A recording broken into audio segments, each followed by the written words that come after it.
get the time to do the things you gotta do. Always moving forward, always on the go. I hope you take a moment to take it slow. Let me be the one to ease your pain. Let me be the one to ease your pain. Baby, take a break.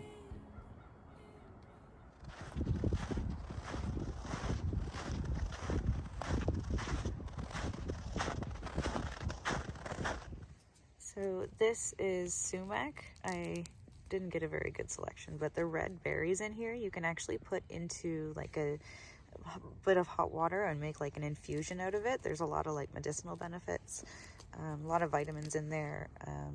Yeah, it's kind of makes for like a pretty addition to the tea. It's rare to get like that bright color, you know, in the middle of the winter.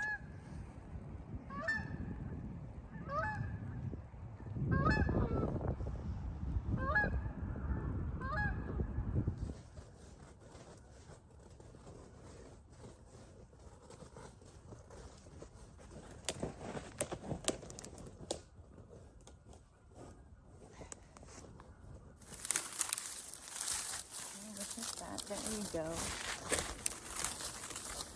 A little bit of green under the snow. I have never felt more like a real herbivore in my life. So this is actually what normally is kind of an invasive. Oh, let me get you right here.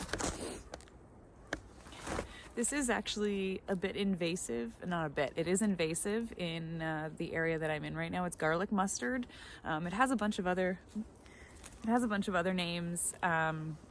But basically it tastes exactly like the name suggests, garlicky and mustardy, and it's not like my preferred flavor of anything, but obviously if you were in a situation where you needed to forage for greens to get a little bit of extra nutrients or something, this is like a really good one, because they basically just kind of go quiet and go tiny like this underneath the snow until springtime, and then they take over, which is why they're invasive. But yeah, if you want to eat them, they make actually a really good pesto. Kind of when it's starting to take over in the garden areas, I will like harvest a bunch of it and make a few rounds of pesto of it. Obviously, I'm not suggesting that this is like a part of my mainstay of my diet or anything like that, but it is, or even suggesting that you should make, you know, this kind of part of your diet. I'm just saying I think it's really cool what nature provides, even in its dormant season. Even when everything's quiet and it seems dead, you know, there is still life underneath the surface. There is still new things growing.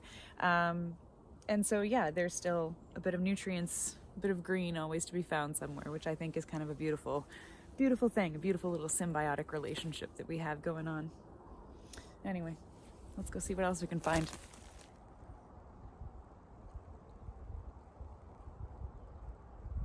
So cattail is like really edible. All parts of the plant are edible at some point in its growing season. I learned that from, you know, the OG survivor man, Les Stroud. So one of the ways in winter which you can kind of use this plant is if you dig up the roots. I don't have a tool on me, otherwise I would right now. Let's see if I can get it. Here we go. There we go, we got some root. This area is a little bit more soft, so I found one that has the root intact. So basically, if you were going to eat this, what you would do is obviously wash it, clean it off, strip all of these layers down until you basically get to the core and the roots. Like I would, like from here down, if you're lucky enough in late winter to get like fresh cattail shoots, then you can eat those and they're a lot better. You can even like just peel back a couple layers and like eat on it as you go. But yeah, the roots you can boil down and then eat that, make it into a tea. You can grind it up into like a powder and add it to things kind of as a filler or whatever. But yeah, cattails are really versatile. That's it's one plant that you can eat in all stages of its growth, actually, which is pretty cool.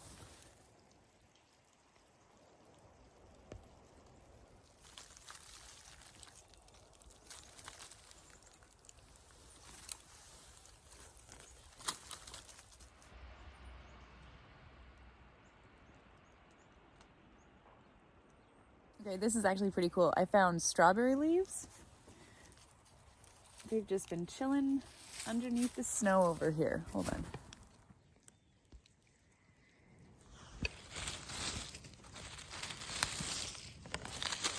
See that? So we've got a lot of wild strawberries growing here, and this is just one guy that's still bending off. But absolutely, you can eat the whole plant, and there's of course lots of vitamin C in the fruit, but also in like the leaves and in the stems. So I'm going to pick a little bit of that to add. So I mean, obviously it's not much, and like the caloric intake that you would get from this is very minimal, but if you wanted a little bit of a nutrient boost and wanted to make something warm, this would definitely help just kind of like perk you up a little bit. I'm not saying that you should eat only foraged foods or whatever. I just think it's very cool. I just think it's really neat how nature has so many options available to us, no matter what time of year it is.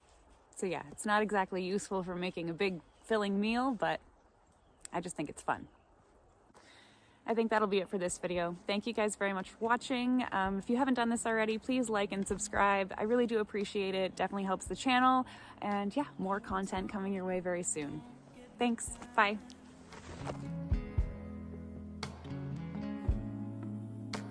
To do the things you gotta do.